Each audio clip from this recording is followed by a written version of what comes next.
Some molecules have more than one valid Lewis structure. An example of this is ozone. Let's draw the Lewis structure for ozone, O3. So 3 oxygens in a row. There are things that make circular structures, but we don't do those in Chem 1A, so don't try to make these oxygens into a triangle. They're not going to do that. It's just going to be a straight line. And then counting the valence electrons, I have 3 oxygens. Each of those has 6, so that's 18 valence electrons. Oops. So I've got 2, 4, 6, 8, 10, 12, 14, 16, 18. Almost made it, right? So these 2 oxygens are good with an octet, but this one does not have an octet. So I'm going to take a pair from the oxygen next to it, and I'm going to share it so that that oxygen can get an octet. Same number of electrons. So there's a Lewis structure for ozone. These oxygens are the same element, but they are individual atoms. Why does this oxygen have the double bond with the one in the middle and not that one? Think of these as like identical triplets, right? And they are genetically identical, but they're still individual people, right? And so this one's got the double bond, and this is like, hey, why don't I get the double bond, right? Okay, well, let's draw it that way and see what happens.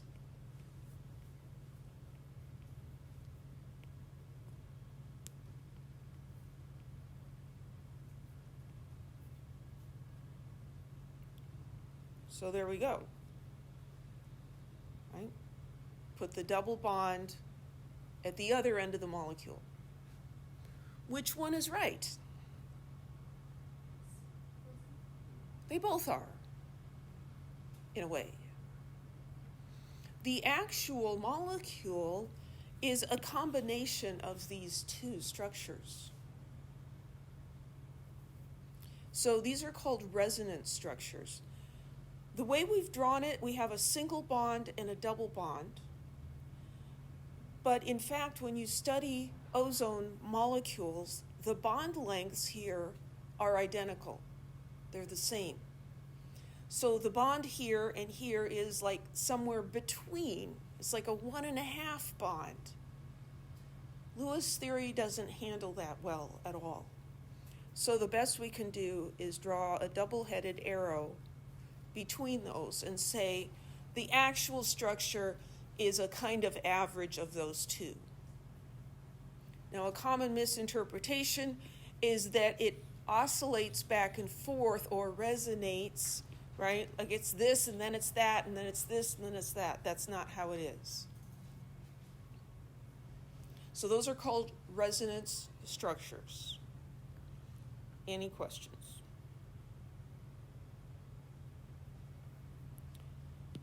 So the actual structure is a resonance hybrid. So here we have those 2 Lewis structures for ozone. And the actual structure is more like this with 1.5 bonds, okay?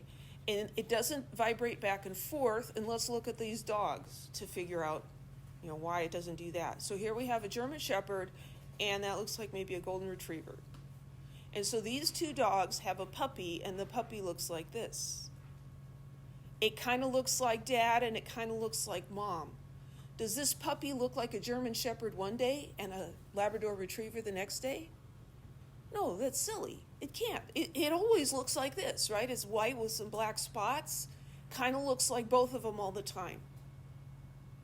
That's how my kids are, right? My husband's Japanese. My ancestors all came from Sweden. And so they are very definitely a mix, right? They're Hapa. But they don't they don't go back and forth. They don't change, right? So these structures, actually neither of those is correct. We draw both of them to say the real thing is a combination of those two. And the problem here is that electrons are localized on atoms in the Lewis model, whereas in real molecules, the electrons can be delocalized or spread over several bonds or atoms. And when it does that, that results in a lowering of potential energy, and it's more stable, and that's called resonance stabilization. Any questions? So, right, the Lewis structure for the nitrite ion include resonance structures. So here we have a nitrogen and two oxygens. So which one is probably going to be in the middle? The nitrogen. So we'll put the nitrogen in the middle, and we'll put an oxygen on one side and an oxygen on the other side. And the nitrogen has 5 valence electrons, and we have 2 oxygens with 6 valence electrons, and then we add 1 for the negative charge. Did I do that right? 18? 18 valence electrons. So we start putting these guys around. So we got 2, 4, 6, 8, 10, 12, 14, 16, 18. We don't have enough electrons to give everyone an octet with single bonds. This one is missing, and so this nitrogen has enough, and so we'll take a lone pair and share it with the oxygen.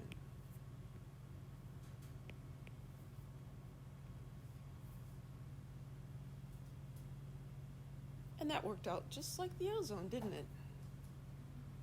3 atoms, 18 valence electrons. It's going to happen the same way. And then a negative charge.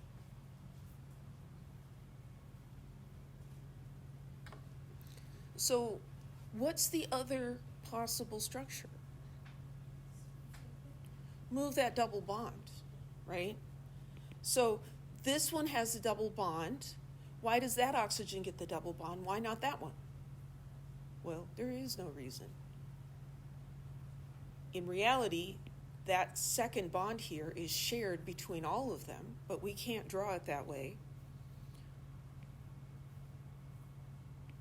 So we can put the double bond on the other side, and that involves moving some valence electrons, right? I mean, some lone pairs.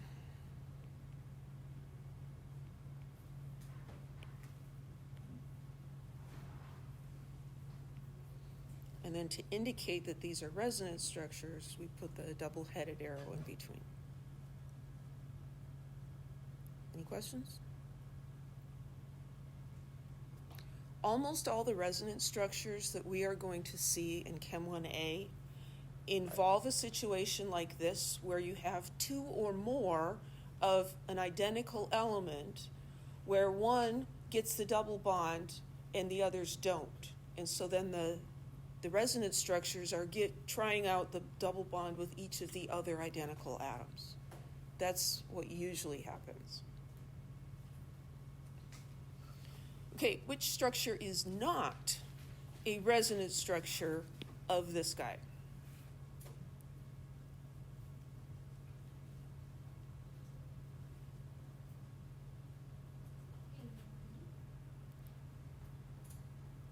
They all have the correct number of electrons.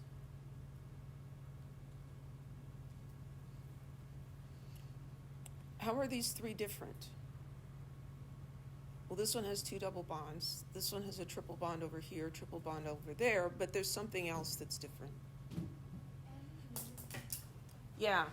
Which element is in the middle?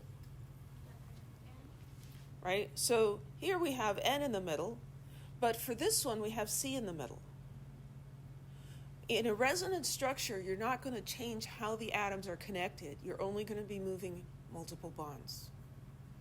So this cannot be a resonance structure of this guy. This one can. That happens by, instead of doing a triple and a single bond, well, let's do a double bond here and a double bond there. So you could get that. And this one is, well, let's do the triple bond on the other side and the single bond on this side. Now, the sulfur and the nitrogen are different elements. And I just told you that doesn't usually happen. It does occasionally, and this is one of the places it does.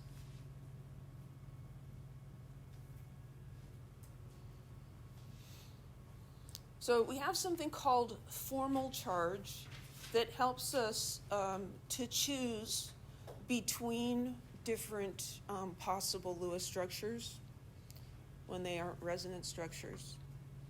So the formal charge of an atom in a Lewis structure is the charge it would have if all bonding electrons were shared equally between the bonded atoms. So this is a fictitious charge. Kind of like oxidation states, we're made up things, right, to help us keep track of stuff. Formal charge is a made up thing. And we calculate this ignoring electronegativity, which makes it much simpler. So the book gives you this equation, which is fine. The formal charge equals the number of valence electrons that that element has, minus the sum of the number of non-bonding electrons and half of the bonding electrons that the atom has in the Lewis structure. I think that's just way too complicated. Formal charge rules, I'll show you a different way to do it in a minute. When you add up the formal charges in a neutral molecule, they all have to add up to 0 because overall there's no charge. If you have an ion, the sum of the formal charges equals the charge in the ion. Small or 0 formal charges are better than big ones, and when formal charge cannot be avoided, such as with an ion, we should put the negative formal charge on the most electronegative atom.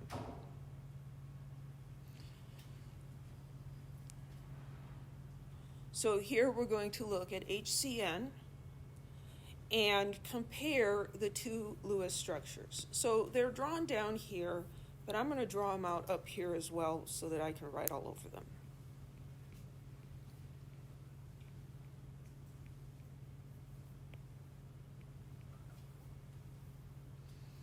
And these are not resonance structures. These are connecting the atoms differently.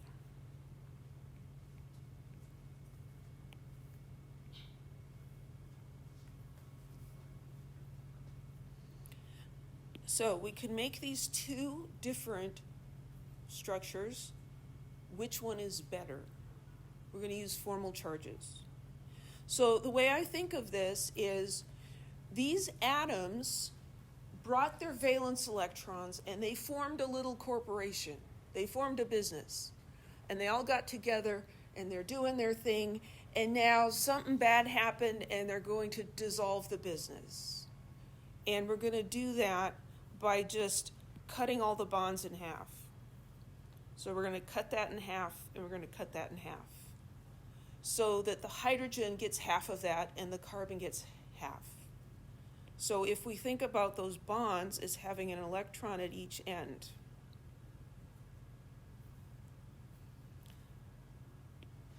we're looking at when this all breaks up, hydrogen's going to leave with 1 electron. Carbon is going to leave with 1, 2, 3, 4 electrons. Nitrogen is going to leave with 1, 2, 3, 4, 5 electrons.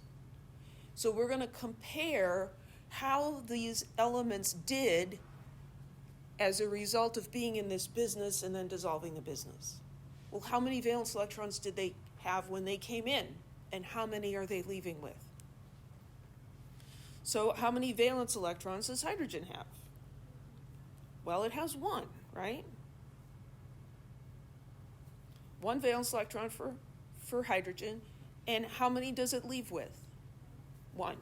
1 minus 1 is 0.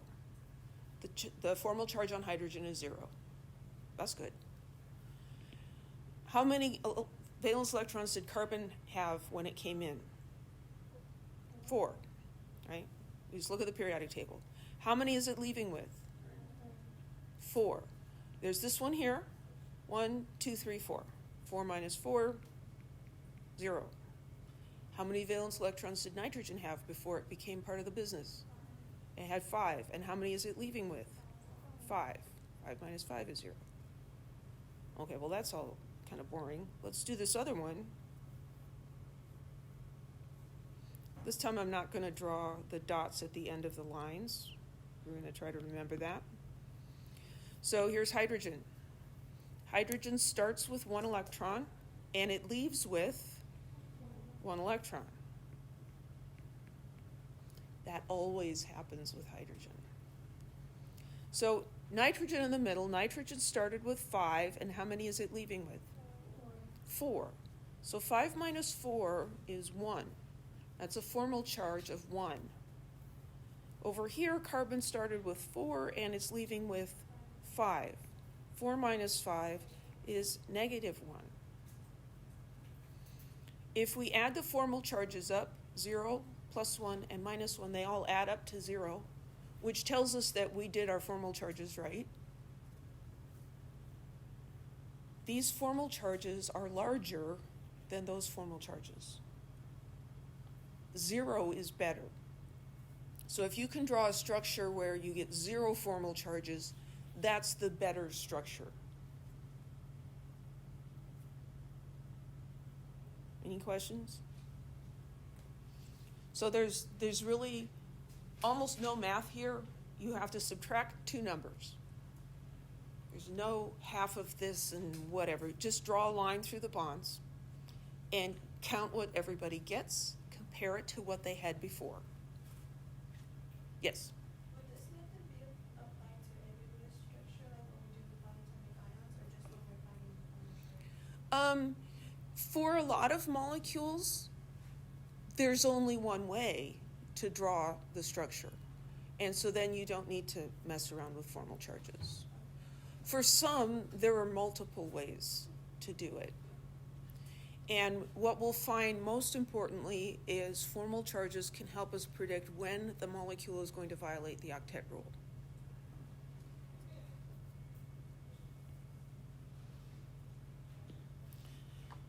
So here we have 3 molecules that are resonance structures of each other. The nitrogens, 2 nitrogens and an oxygen, they're connected in the same way. The only difference is how that multiple bond is spread around. So this is a situation where we can look at formal charges to find out which structure is most likely, will contribute the most to the correct structure. It's going to be a combination of those, but just like my children are a combination of my husband and me, you can kind of guess that they favor my husband, right? They look more like him than they look like me. They have chocolate brown eyes and almost black hair, and they go out in the spring and they say, "Oh, hello, sunshine," and they turn brown all over. And I'm so jealous. And yet there's some of me in there too. But this will tell us which one is the most contributing. Whose genes are dominant? Okay, so doing our cutting up thing here. So we're going to cut those bonds in half, cut these in half, and cut those in half. So this nitrogen on the end, nitrogens always have 5 valence electrons. And how many does it get when it leaves this cut up thing? 6. So that's a -1 for that guy. And the one in the middle came in with 5 and leaves with 4. So that's +1. And then our little oxygen friend over here came with 6 and leaves with 6. So that's 0. So this one has a formal charge of -1, and this one has a formal charge of +1. And if it's 0, you can just leave the 0 off. So let's look at this one. So here, maybe I will switch colors. So for this nitrogen, started with 5, leaves with 5, right? Half of each of these, 1, 2, 3, 4, 5. So that's 0. And the nitrogen in the middle came with 5 and leaves with 4. So that's +1. And oxygen came with 6 and leaves with 7. So that's -1.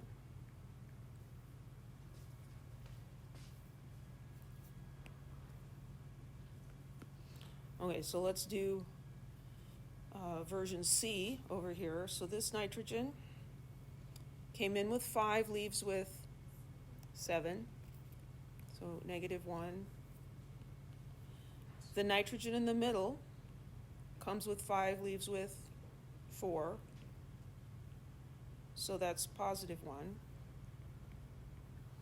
And the oxygen comes with 6, leaves with 6.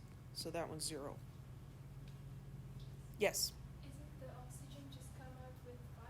And then the nitrogen, it has 7, so it's -2 for the last one? Yes. Yes. I did my math very badly. 5 minus 7 is indeed -2. I don't know. -2. And this is not 6. It's 1, 2, 3, 4, 5. Thank you for catching that. So this is 6 minus 5, which equals 1. Yeah.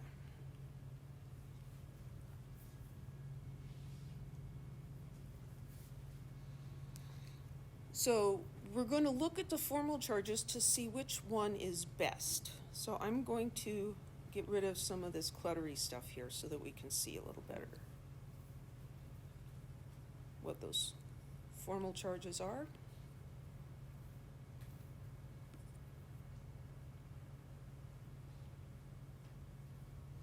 So here I have -1 and +1. Here I have +1 and -1. Here I have -2, +1 and +1. So these are higher formal charges, right? If you want a mathematical way to think of this, take the absolute value of all the formal charges and add them together. This will give you 2 and 2 and 4, higher formal charges. So that's not the best one.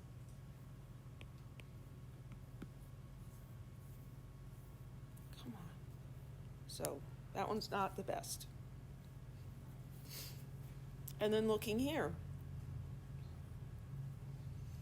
This is where we have that guideline. If there are formal charges, you want negative formal charges on the most electronegative element. Who's more electronegative, nitrogen or oxygen? Oxygen. Here we have a negative charge on the oxygen because oxygen kind of has an extra electron, but that's good because electrons like oxygen, right? So this is the winner. That's going to have the biggest effect on the correct structure. So the actual structure is a combination of all three of these, but it's not like a simple average. This has more of an effect. Any questions?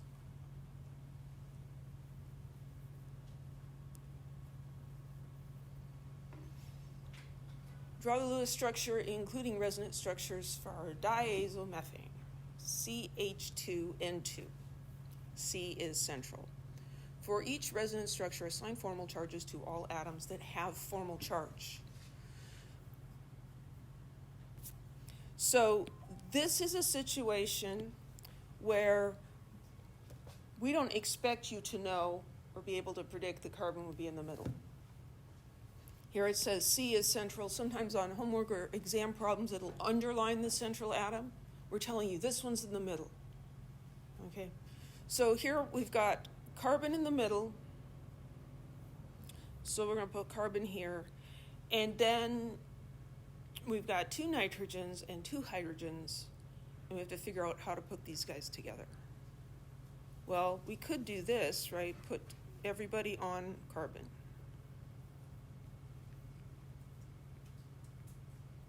Why not? Let's try that. So we've got a skeleton. Now we need total valence electrons. So we have 2 hydrogens. They each have 1. And the carbon has 4. And then we have 2 nitrogens, and they each have 5. So that's 10, 14, 15, 16.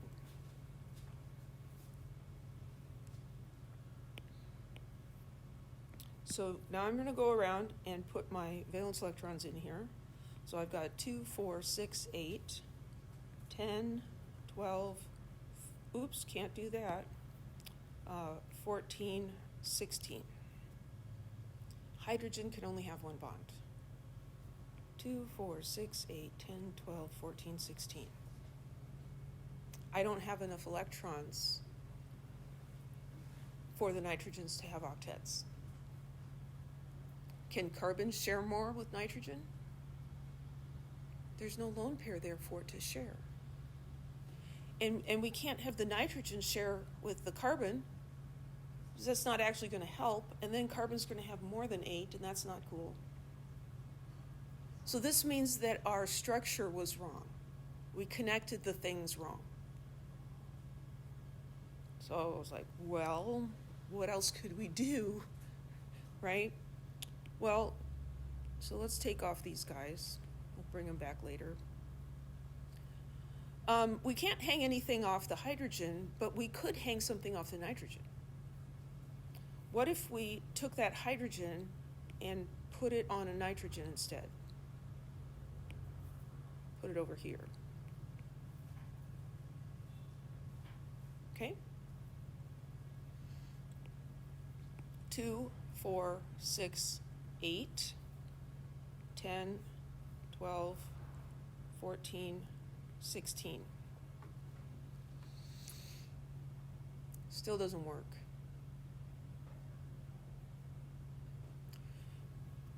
We do have this lone pair here, so we could share that with this nitrogen. 2, 4, 6, 8, 2, 4, 6, 8. So now this nitrogen's okay, but this one still isn't, and there's nothing we can do about it. So it's still wrong. Putting the hydrogen on the nitrogen helped, though, didn't it? So let's try that strategy. Let's move this nitrogen over here. Let's put both of the nitrogens on the carbon and then the hydrogens off on the ends. 2, 4, 6, 8, 10, 12, 14, 16. Well, this nitrogen has an octet. It can share one of its lone pairs with carbon. Nitrogen still has its octet, and now carbon has an octet. This nitrogen does not. Carbon, though, has a lone pair now that it could share. So we move that guy over like that. Everybody's got an octet.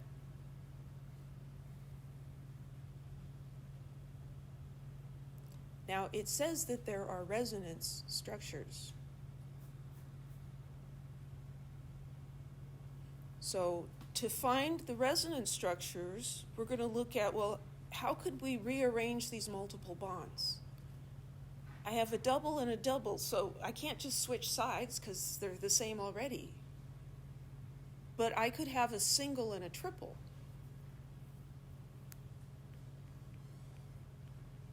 What if I had a triple over here and a single over there?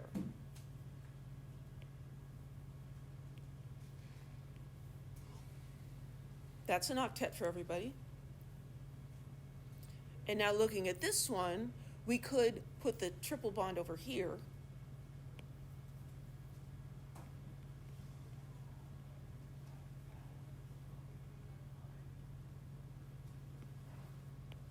and draw another resonance structure. Oops, that's not the one I wanted. So we have 3 resonance structures.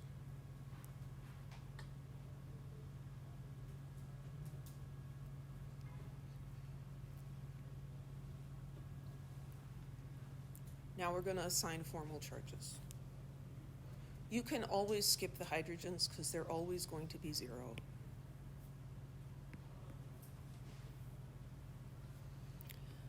Let's look at this nitrogen. Let's see if we can do it without drawing the cutting lines, right? So we imagine this double bond gets split in half. So this nitrogen gets 2 of those electrons, and it has these 2, and it gets half of that one. So 1, 2, 3, 4, 5. It came with 5, it left with 5. 0.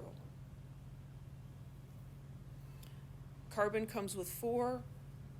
In this, if we cut all the bonds in half, how many electrons would it leave with? 4. Also 0. How about this nitrogen? Came with 5, leaves with 5, 0. Notice these 2 nitrogens are in the same situation. They each have a lone pair, a single bond, and a double bond. So no matter what those other things are bonded to, when you cut the bonds, they're all going to have 0 formal charges. And I'll show you in a minute. This is nitrogen having 3 bonds, right? 1, 2, 3. When nitrogen has 3 bonds and an octet, it has a 0 formal charge. And I'll show you why in a minute. Okay, let's look at these guys. So here, nitrogen had 5 coming in, and when it leaves, how many does it leave with? 4. 1, 2, 3, 4. So that's +1. So this guy's +1. How about the carbon?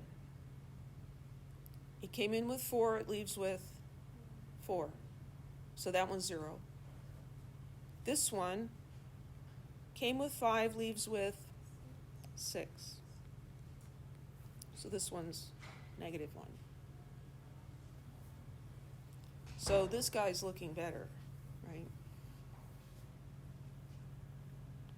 Now, we can go through the whole process here, or we can observe that this nitrogen and this nitrogen are in the same situation, right? 2 lone pairs, 2 single bonds. If we count up and do all of this, we're going to end up with the same thing. That one's -1.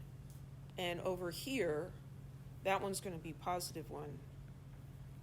Carbon is the same. So we put formal charges on everything that has a formal charge. If it's 0, you don't write anything. Any questions?